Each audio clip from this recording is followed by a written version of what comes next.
Hey everybody, this is Beast. Welcome back to my channel. My name is ScottyAllenDay. The final person of the Four Fathers of Rock and Roll series, of my rock and roll series, started with a bang and ended up in a tragedy.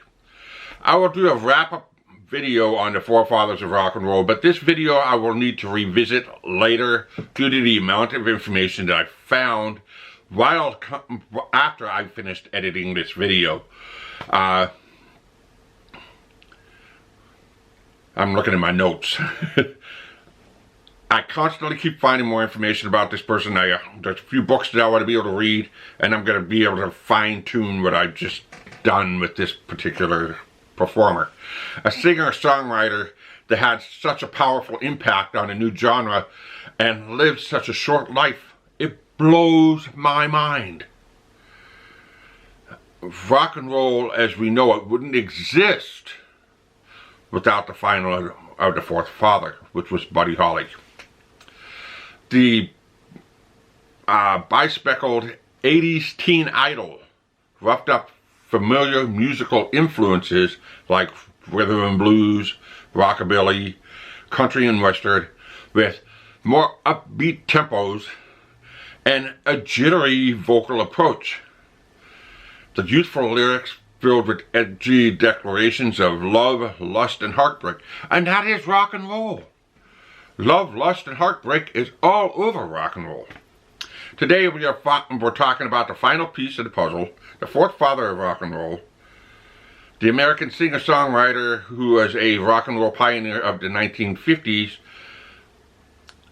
His style was influenced by gospel music, country music, rhythm and blues, which he performed in Lubbock, Texas, with friends from high school. Holly made his first appearance on local television in 1952, and the following year he formed a group called Buddy and Bob with his friend Bob Montgomery. I'm going to do a little bit more research on Bob Montgomery. I don't know if he made it to the big time or if he just stayed as a small band. If you know, drop that in the comment section below so I can be able to keep updating with some of the things that I'm talking about. After opening for Elvis Presley in 1955, Buddy Holly decided to pursue a career in music. Peggy Sue, which was originally named Cindy Lou, was one of his hits.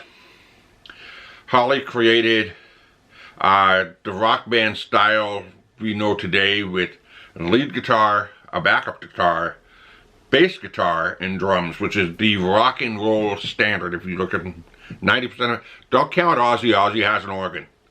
But 90% of the bands that are all made up is lead guitar, backup guitar,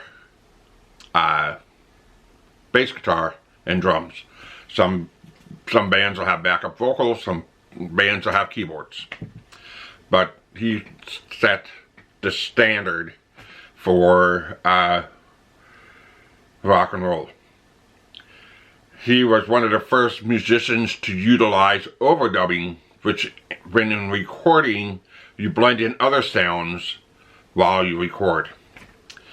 He had one #1 hit, which is That'll Be the Day.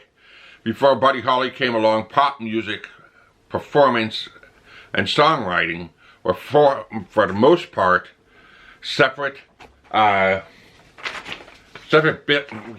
businesses, which were made up of composers, and they crafted their tunes in places like in studios, and performers would pick among the songs to record and sing in concerts. So before then, most of these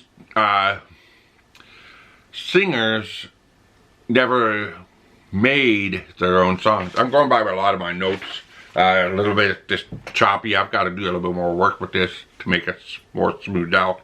So sorry I'm jumping around a little bit in this video. Let's see, where am I at? So they were picked from the songs to record and sing in a concert. So most performers, beforehand, picked from somebody else's catalog. But Buddy Holly and the Crickets wrote most of their material. Bruce Eder wrote at Billboard.com stating that the group's first 3 big hits, That'll Be the Day, Oh Boy, and Peggy Sue were pure originals of Buddy Holly and the Crickets. A stark contrast to Elvis Presley, who didn't write his own music. So Elvis Presley was a performer, he was a singer, but he was not a songwriter. If Buddy Holly's band was not named the Crickets, so if Buddy Holly had his band and instead it was Buddy Holly and the Bears, there would have been no Beatles. John Paul, George, and Stu Sutcliffe, who played bass for the band during the Hamburg days, were all huge Buddy Holly fans. When trying to come up with a new name for their band, the Quarrymen, the original name after school they went to was growing long in the tooth, and they thought of the Crickets, which was Buddy Holly's band name, and then they thought of the Beatles. Eventually, after several variations as a pun, Beatles, it was a beat and Beatles, and when you said it, people thought of crawly things, and when you read it, it was beat music. John Lennon kind of explained that in 1964. Now, well, the third time at least, in 1957, 1958, Buddy Holly and the Crickets were workaholics and on the fast track, touring constantly and recording wherever they had a chance. They played on Ed Sullivan's popular variety show twice.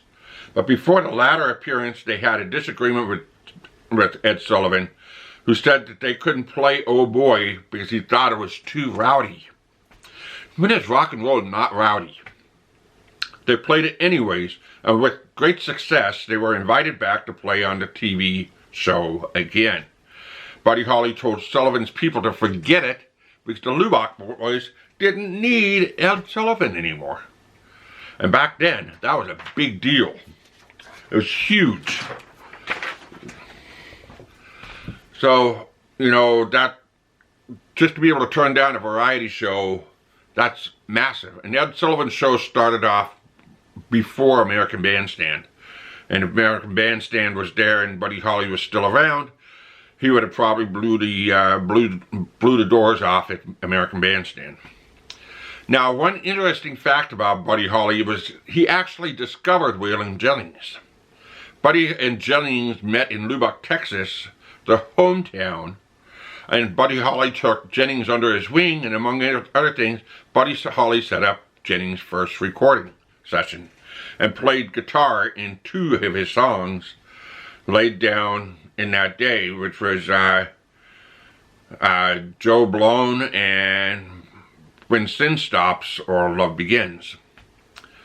Now, after the Crickets broke up in 1958, Holly recruited guitarist Tommy Alsop, drummer Carl Bunch, and Waylon Jennings to form his new band. Now, I'm going to do a little bit more research on the Crickets, but there was so much information that I was absorbing, and my notes were starting to get all jumbled up, and I kind of wanted to get a video out because, you know, I'm following the forefathers, and I was a little bit in a crunch time, so I apologize if I'm bouncing around a little bit. Jennings played the electric bass. The plane crash that ended Buddy Holly's life was supposed to have Waylon Jennings on it. Instead, Waylon Jennings gave his ticket to the Big Bopper because of the priority of the 3, which was Buddy Holly, Ritchie Valens, and the Big Bopper. Had a bigger ticket than Waylon Jennings did at that time. So, we would have actually lost another extraordinary legend because, well, we would have lost Waylon Jennings. Now the question is, would the Dukes of Hazzard, would the TV show, the Dukes of Hazzard, actually had their theme song if Waylon Jennings wasn't around? Would the Highwaymen actually exist if Waylon Jennings didn't make it? So that's going to be an extraordinary story on Waylon Jennings because I got a lot of questions now. Today, Buddy Holly's wife still runs Buddy Holly's estate. And even though Paul McCartney owns Buddy Holly's song rights and his catalog. Now don't forget, the Beatles, all of the Beatles were very good friends at that time with Buddy Holly. Now, the only big mystery that's left with this whole wrap-up is Buddy Holly's guitar somehow survived a plane crash in Iowa and is now somewhere in Australia. So I've got to do a little bit more research on that so I can be able to make sure that everything else is wrapped up. But I wanted to get this fourth father out to you guys because I just had so much information. I was so excited to get this out. Now, but I just need to go back and completely revisit it because there's still a lot more out there. There's a lot more information where I can be able to create a nice, wholesome story. It's just like how I've done with Bo Diddley, Fats Domino, and Chuck Berry. There's just so much more to be able to put together into the story. But I just want to get it out just so that I have the knowledge. And then when I go and I research somebody else, I can be able to place that into, well, I can be able to put that into something else. I never knew that the Crickets broke up. I thought the Crickets continued off onto the legacy, kind of like what normal bands would do. But I guess they broke up during Buddy Holly's career, so we'll figure out what's going on with the Crickets at a later date. If there is a rock and roll performer that you guys would like me to do in next week's video, drop it in the comment section below. If you like this video, please share it with your friends. Leave me a comment on how you feel this video went. I think I did a real sloppy job on this on my video today. If you're new here, hit that subscribe button, hit that notification bell so you don't miss another video. Until next time, like usual, keep on rocking.